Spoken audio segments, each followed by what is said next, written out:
This week on Quadriga, USA equals NSA? Obama's fall from grace. Revelations of U.S. espionage activities have caused a crisis of confidence between the U.S. and its allies.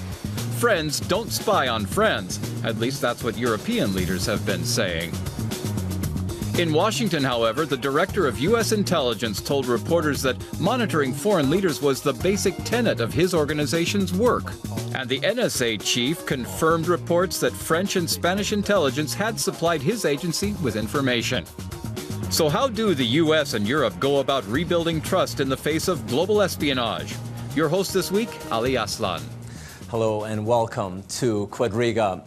Forbes magazine has just published its annual Most Powerful People in the World list. And for the very first time in 3 years, President Obama no longer tops that list. But it's safe to assume that this is the least of his problems right now, as NSA revelations have shown that the U.S. has been spying on its allies in Europe and Latin America for many years. What consequences do these revelations have on transatlantic relations? That's what I want to talk about on today's show, together with three individuals who've been following the story very closely. Welcome to Erik Kirschbaum, who is a Berlin correspondent for Reuters, the world's largest international news agency. A U.S. citizen, he has been covering German politics since 1989. Christoph von Marschall is the senior diplomatic correspondent for the German newspaper Der Tagesspiegel. Previously, he was the newspaper's White House correspondent and Washington bureau chief. And Tom Goeller, who is the former Germany correspondent for the Washington Times and has in turn reported many years from the U.S. for various publications. He now works as a freelance journalist and political analyst with a focus on the United States. Gentlemen, welcome to you all. Much to talk about on today's show, a lot of ground to cover.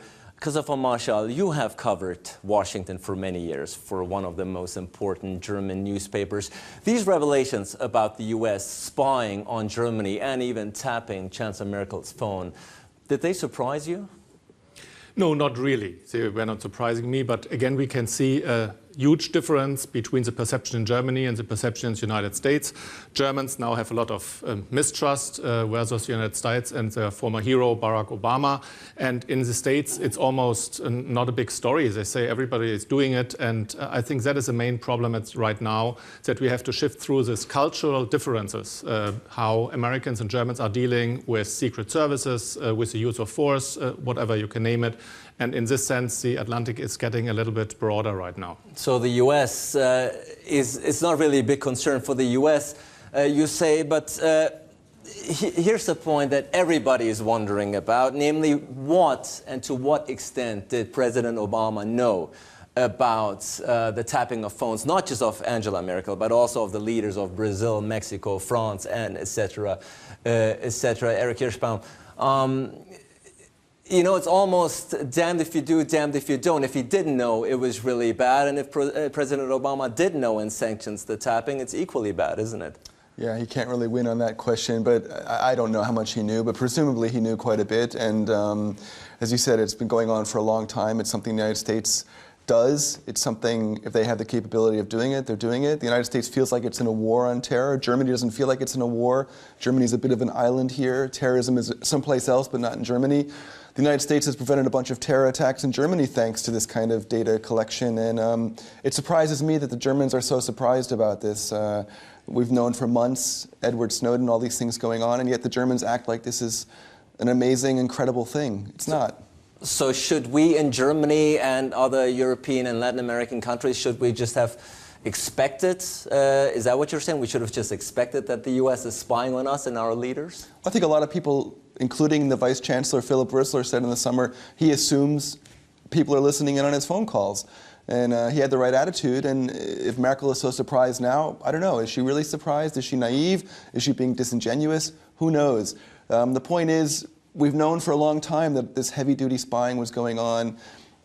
I personally think she knew Spiegel was about to do a story, and she got in front of the bandwagon and tried to make something out of it, tried to make it look like she was being strong, rather than being pushed around again by the media and looking weak and feeble. Let's stay with President Obama again for a second. Tom Goeller. James Clapper, the intelligence chief, is saying the White House knew all along. The White House knew, of course, that we were eavesdropping on our allies. Why do you think President Obama, at the end of the day, has agreed to go along with this? I think James Clapper actually has expressed something more important. He says we need that. We need to monitor the head of states of foreign countries, no matter whether they are friends or foes, because that's what intelligence is about. And he says we need to know what those leaders think. And he made this as a blunt statement in front of the Congress. So this is already something. It is not just that the United States ignores that. I mean, to be summoned at the Congress and to have to explain as the head of the American intelligence is not nothing. It is not ignorance here. But what Clapper actually said is, we don't need diplomats anymore. We actually don't need an embassy abroad, because this is the original task of diplomats, to find out what other leaders of states think. And if they do it by monitoring cell phones, then actually it should be asked, why does the United States need such a huge embassy, I think it's one of the biggest in the world, right next to Angela Merkel? It doesn't. Doesn't that go both ways? You can also argue that since diplomats are doing that work, why do you need to listen in? And here I maybe slightly disagree with what has been said previously. I would think when Mr. Rösler or when Angela Merkel they assume that somebody is listening in, they probably not thought about their closest allies. They thought about Russia, they thought about China. And I really doubt that it is really necessary in this world with open communication to listen in on phone calls of your closest allies, because they tell you anyway in these video conferences with President Obama every 10 days. Right. The president knows what Mrs. Merkel is thinking on the euro crisis, on China. There is no real need, and the damage is great. So yes. I think the US should make a new should just make a new assessment whether the damage is not much bigger than the use, and whether they really need to listen in on their closest allies. But the United States doesn't always know what the German leaders are thinking. George W. Bush was surprised by Schroeder's opposition to the Iraq War, and they complained about it bitterly after that. So it's not, you're right, most of the time Obama knows what Merkel's thinking. If he needs to know what Merkel's thinking, he'll just call her up. But the United States has been surprised by what their closest allies sometimes do. Also Libya, that Germany was against the UN resolution on Libya. The US has been surprised by what Germany does at times. Yeah, actually saying it was worthless listening into Angela Merkel's phone calls, because the consequences President Obama drew out of this knowledge were almost none, right? His bad politics he did anyhow, with or without the knowledge. But I see a bigger dimension here, because it's the first time in history, in German-American history, that an ambassador has been summoned to the foreign ministry in Germany. This is unique, and it should not be underestimated. And it is not underestimated in Washington, D.C. And the second point I see here is that the Secretary for Domestic Affairs here in Germany, Mr. Friedrich, even threatened to expel American diplomats. This is also the first time. So that should show the American administration in general, and President Obama in particular, that he crossed one of his famous red lines. But the red Another red line that has been crossed, and in the first case, it meant war with Syria. In the second case, what does it mean with Germany? Christoph von Marschall, though, the outrage on the part of the German government is big, as has been pointed out. The U.S. ambassador has been summoned, a strong and harsh diplomatic move.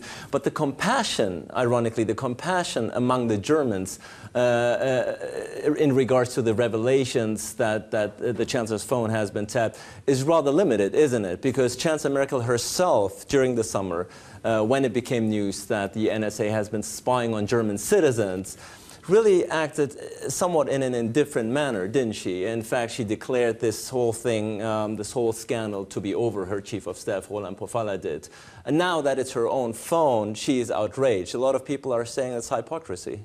I don't think that she is outraged. I think she has a very measured view on the whole thing. She is not surprised. She is not naive. But there's a problem of communication with the German public, because the German public is outraged, not to the degree which some newspapers assume they are. It is not one of the biggest topics in German politics, not at all. It's, if we can trust opinion polls, it's rather around place 15, 17, 18 of political concerns of Germans. So it's not as big as, for example, our biggest news magazines try to make it.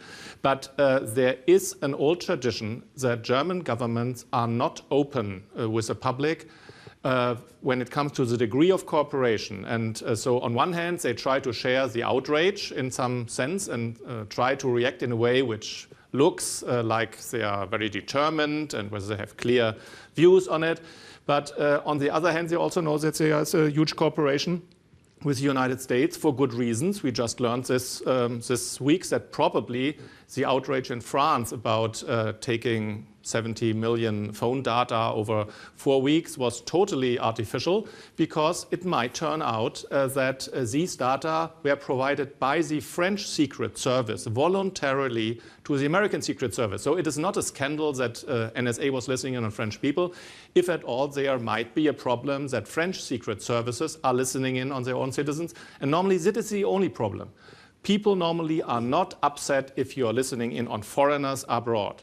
They are upset if the secret services are listening on their own citizens. So here we have a big split, what is happening and how the governments react and how the publics emotionally react. And there's a split between the two. And I think we have to be a little bit more open about it in the German discussion. And Erik Kirschbaum, here is what the intelligence chief, James Clapper, and former NSA chief, Alexander, said. They basically backed up your point. They're saying the NSA has saved a lot of lives and prevented attacks, not only in the US, but also in Europe.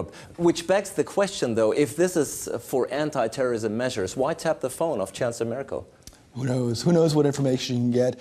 If hobby hackers sitting in the government quarter can tap into Merkel's phone, the NSA should be doing it as well. And if they're not, they're being negligent. I mean, America is in a war, and there are terror attacks, there's dangerous people. Not in a war against Merkel. No, but the 9/11 bombers had their plots based in Hamburg. I mean, sometimes Germans want to forget this. They think, oh, we have nothing to do with the war going out there, but there's a war going on. And Germans like to think they live in a cocoon here and they're protected. If a hobby hacker can listen to Merkel's unsecured phone, it's their own fault if her phone's being listened to. So if I understand you correctly, it's even the responsibility and duty on the part of the NSA to listen into Merkel's phones. Is that what I'm hearing? Well, if the bad guys are listening to her phone calls and the NSA is not, what might happen? They probably didn't find anything in these phone calls, but if Merkel is not going to use an unsecured phone, she shouldn't be surprised if her phone calls are being tapped. I absolutely agree with what you have said here. The Germans are unaware that actually 9/11 somehow started here in Hamburg, and that at that time when the US was hunting for those guys in Hamburg, even the German police stonewalled. And later, when 9/11 happened, they apologized, but it was too late. So yes, the Americans have a reason to even distrust friends.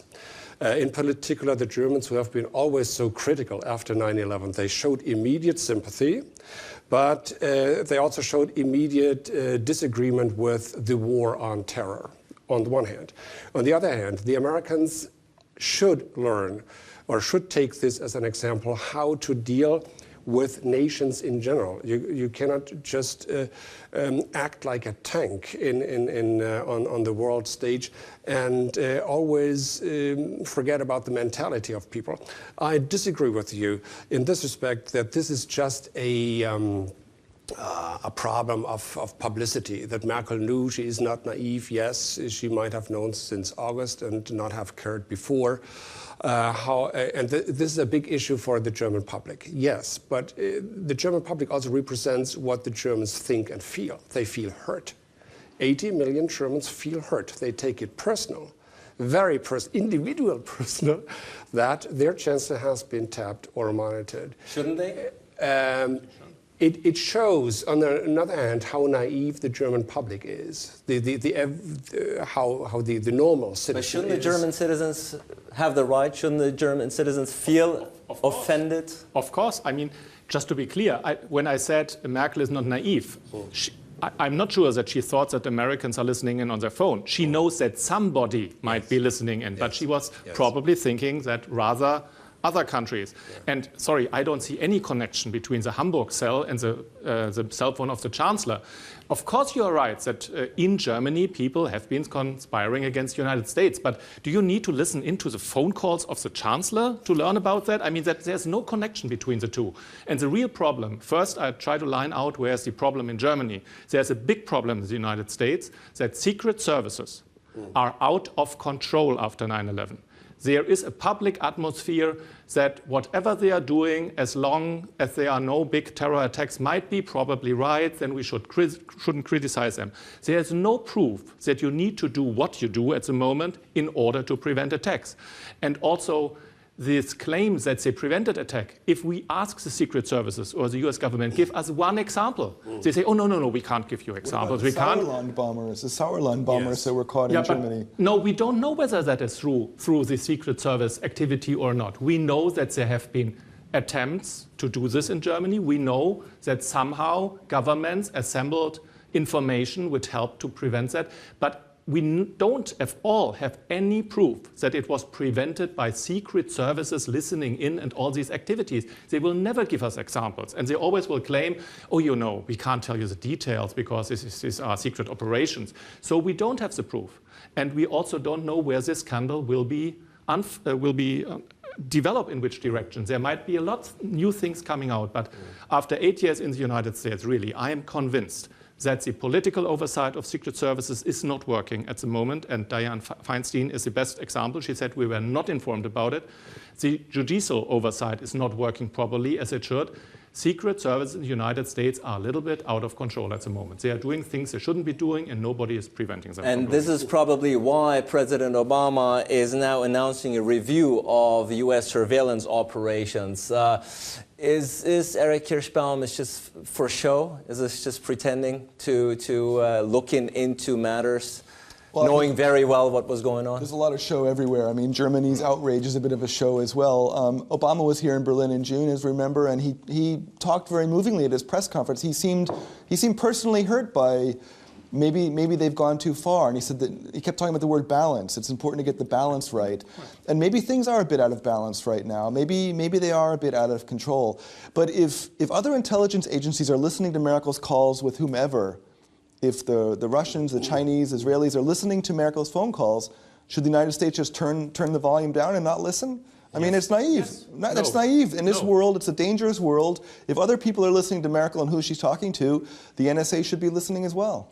Well, I think what this dilemma also shows is, at least from an American perspective, I would play the ball back and say, how dumb is the German counterintelligence, or to say it in German, how blöd is BND, right?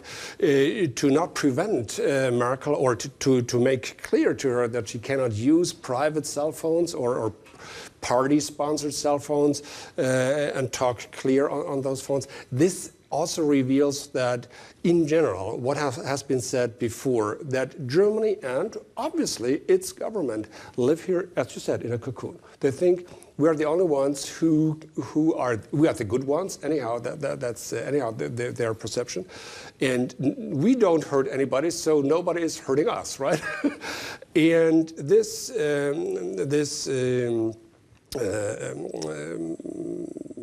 that we now gather this information that the NSA is spying so much in Germany, that is a wake-up call for the entire nation. So the outrage actually should not be so much against President Obama and from what point of time on did he know that they were spying on Merkel or not, but it is a wake-up call for the Germans. And Christoph von Marschall, the other argument that NSA officials and intelligence chief James Clapper is making this, and it's been pointed out on this show as well, everybody's spying on everyone. Even the Europeans are spying on the US. Might be just that the US are better at it than the Germans and the Europeans. Could that be the case?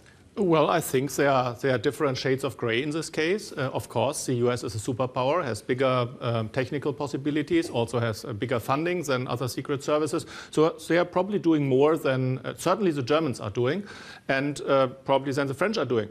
I wouldn't maintain that I'm absolutely sure that the French are breaking less laws than the American secret services. No, I don't think so, but it's shorter range. But what I'm pretty sure that Germany still has a bigger reluctance to do the same things than the British or the French, which don't have had this experience of being the bad guys in the Second World War. They are colonial powers. They have a certain tradition of doing these things in a similar way like the United States. But also the oversight, the parliamentary oversight and the judicial oversight. I'm really convinced that it is much tougher in Germany than in the US. Whether this is a good thing or a bad thing, we can discuss, of course. But I mean, I don't get it with a party phone that you have to listen in on Angela Merkel's party mobile phone in order to learn about terrorist attacks. I mean, this is absolute nonsense. And also the US knows this distinction, that you have to make a distinction between government business and party business. I mean, you have that in fundraising. You can't use the president's airplane in order to go fundraising only. And of course, the chancellor has to make a distinction between her chancellor cell phone, her party cell phone, and her private cell phone. That is a normal thing. I mean, Germany has a different history than the United States. Germany had the Gestapo, Germany had the Stasi, so it's understandable that Germany wants to have more parliamentary controls over these things. Is it really understood in the US that this is understandable? Well, it's Germany's problem, it's not the US's problem. But I mean, if you just look at the history of Berlin, I mean, we're sitting in a city where there was spies all over the place. And to hear Germans complaining about, oh, spies aren't respecting the German laws, what spies do respect laws? That's the nature of the business, to find out intelligence and give their government intelligence that they're getting illegally. That's the nature of the business. Germany spends a lot of money on its BND as well. Billions of euros every year go. Where does that money go? That money goes to spy on other countries and get intelligence to help the German government make its decisions. Not all spying is illegal. I mean, there's a general agreement that if you spy abroad, it's not illegal. It is a different thing when you are doing it in the given country against the laws of that given country. So listening in of the NSA from any point in the US because they have access to certain internet nodes. That is you might say where's the difference, but according to the law, it is a difference. When the US is the same doing from the US embassy in Berlin, then they are breaking the law of diplomacy. There's a Vienna International Agreement, and it's clear they are breaking the law. And of course you can say, well, everybody is doing it, but when you are caught, you have to accept the consequences. That's the problem. That is the point. So, they got caught. That's the problem. So make the balance. Is it worth to go that risk? Do we really learn something by doing the illegal stuff, which we couldn't get just using the legal means of spying and other means like diplomacy? I really don't think that there are big secrets in German government dealings. If you are somebody living in Germany and following politics, you know probably almost as much as the ambassador, as NSA guys. There are no so many secrets behind closed doors. So why don't the Americans then cut down significantly on their extraordinary amount of so-called diplomats in Berlin? Because the US has a different political culture. We see it when it comes to the use of military force. We see it when it comes to secret services. Clearly, there is no outcry. There is no public outcry. Nevertheless, we have learned during the NSA affair that the NSA is listening on US citizens. US citizens are not outraged. The chiefs of the NSA and also Mr. Clapper has been caught lying to the public in hearings. I mean, 10 years ago, if an US official would have been lying in public to Congress, that would be the end of his career. He would have to step down. So you see that there's a shift in public perception, what is acceptable and what is not acceptable. And this has to do with the aftermath of 9/11 in the United States. But it doesn't mean that it's wise to do it. It doesn't mean that you have to do it that way. And I think there will be a correction. Of course, not because of the outcry of the German government. I mean, Americans are not changing their ways because Europeans feel somehow that they have been offended or whatever. I don't think so. But I think that we will see a shift inside the United States, and I think it's necessary to see that shift. And if there is all a chance that something changes, then it is if the Congress protests that he is not informed. I think the Feinstein way, that is the way how things might be changing. Sending German delegations to Washington will not change money. And now that he has been caught, now that the NSA, President Obama, has been caught due to the revelations by Edward Snowden, how big of a personal embarrassment is this for him, really? He's got much bigger fish to fry, you could argue, with his healthcare reform. The website is now down. This is a big issue in the United States. Is this something that will tarnish his legacy? I don't know. I don't think so. I mean, he's got a lot on his plate, as you mentioned. It's certainly embarrassing to have to get a call from Angela Merkel, who doesn't usually get upset, and all of a sudden you've got an upset Angela Merkel on the phone. That's probably not a very pleasant afternoon for Obama, but it's a little bump in the road. And if you look at the comments from everybody, they all want to keep working on the North Atlantic Trade Agreement. I mean, people aren't losing their head over this. It was a bit of a spout, a bit of a bump in the road, but in a couple of weeks, probably nobody will be talking about it anymore. Certainly not in Washington. Wishful thinking, my dear. Because actually the Europeans are united in their uproar, and it's also the first time that at the European Parliament in Brussels, they recently decided to put on hold this treaty, this SWIFT treaty, where they were willing to exchange or deliver, like an auxiliary, to deliver bank data to the US. And this is on hold now, this treaty. And other Europeans stress that the European countries, either individually or as a union, need a treaty on non-spying with the US. So whether you as an American say or like to brush it aside, as this Keith Alexander did so impressively in front of the TV in Congress, he even felt embarrassed to be summoned to the Congress. Am I not the good guy, so to speak? But if you just brush this aside as a low problem or low-key problem, you would extremely underestimate the mentality of the Europeans. And they are still, whether you want or like it or not, the closest ally the US can get in the entire world. Well, the Europeans are unified, says Tom Goeller in their outrage.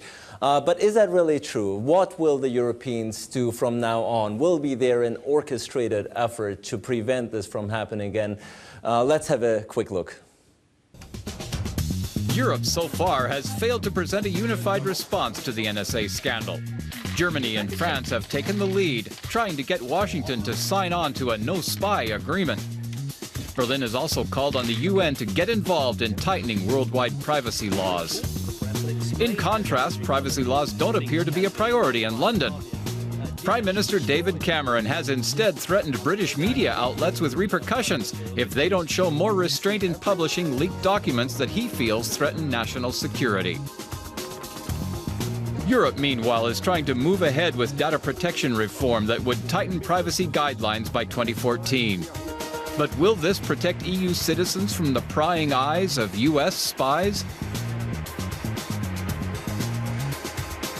Well, Christoph von Marschall, we just saw that the Europeans, some of them at least, might be unified in their outrage, but not necessarily as far as the decisions to take from here on. How should, let's go case by case, aside from Europe, how should Germany respond to these revelations? How can Germany respond? Well, we have to weigh our interests. For example, I personally hold the view that it would be not wise to stop the talks on the transatlantic trade agreement because of this, because we would hurt ourselves, not only the US. With SWIFT, it's different, but we are seeing also that here the course of action is shifting a little bit from the national capitals to the European Union, because a lot of these agreements now are Europe-US agreements, no longer bilateral agreements between a nation state like Germany inside the European Union. So probably when it comes to agreements like SWIFT or like the exchange of passenger data with the US, there normally the US reacts sensitive because they know that they want to have this information, they want to have the cooperation, and it would of course not be a wise course to totally stop talks on these things, but to show that here we have really concerns and we want to see the US move a little bit how they deal with these questions. That is probably a good thing. So you're saying Germany does have some leverage here?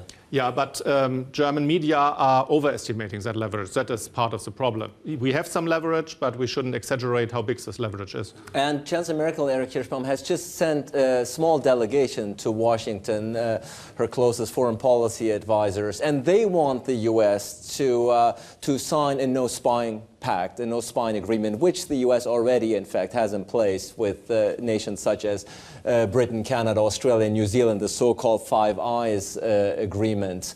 A, do you think this will happen? And B, do you think this will stop spying as we know it? No. Well, that's a clear and short answer. Do you care to elaborate? I mean, at the end of the day, so this is basically symbolism, if I understand you correctly. It's just for show. As you said, it's a very small delegation. They went there, they came back with absolutely nothing. So not a lot is going to change. I mean, I think that the uproar is going to fade. Maybe there'll be, some talks about this or that, but fundamentally not a lot is going to change. I mean, the NSA feels like they're in a war. Obama has been told by Republican congressmen to stop defending himself, stop apologizing to Europe. So he's under enough pressure for other things. He's not going to go out on a limb and beg forgiveness from Europe for doing this. So, Tom Goeller, business as usual then from here on? No, I disagree with your how you judge this short or small delegation of Germans. Actually, the head of this delegation is or was Christoph Heusgen, and he is the foreign affairs advisor of Merkel, one of her closest advisors. And having experienced Mr. Heusgen in background information talks, I'm absolutely confident that he made clear that President Obama or his NSA really stepped over a red line with tapping Merkel's phone or doing other spy work in Germany, because it did hurt German feelings as a nation. And this has to be understood by the Americans, also with other nations. It's not only the Germans. Yes, the Germans emphasize on that. But how many times have the United States hurt the feelings of Arab nations and so forth? And out of that, there can, by the end of the day, there can slowly but steadfastly grow a crisis which is unnecessary. For example, I know that Americans are concerned about the German attitude towards China, seeing how America is building up, together with one of its closest allies, the Australians, a new alliance in the Pacific against China, and seeing how Germany sits back and is reluctant, and we have good trades with China and so forth. So there is already a drift. There is a disagreement, a transatlantic disagreement between Germany and the US. You can either foster it, or you can try to smooth it. And Mr. Heusgen's job was to make this clear to the Americans. If they don't get the message, next time they should not be those ones who then complain that Germany stays abstained in NATO or UN. Yeah, sure, the United States doesn't want to upset Germany. Germany is a very important and close ally, has been for a long time, and they need Germany's help. But this is the dirty business of spying. It's been going on for a long time, and the problem was they got caught. That's why they're all so upset at Snowden. I mean, he let the cat out of the bag, and that's the enemy right now. Germany's not the enemy. Germany's a friend. They got their finger caught in the cookie jar. They'll be a little more careful next time. But if other people are going to be listening to Merkel's phone calls, I don't think she should just be surprised if the United States is listening as well. And who knows what further revelations might come out due to Erik Snowden. You've mentioned that you think that this is a game changer. You think some things will change as far as the NSA operations are concerned. At the end of the day, will anything change? Do you think indeed the power and the authority on the part of the NSA will be curtailed?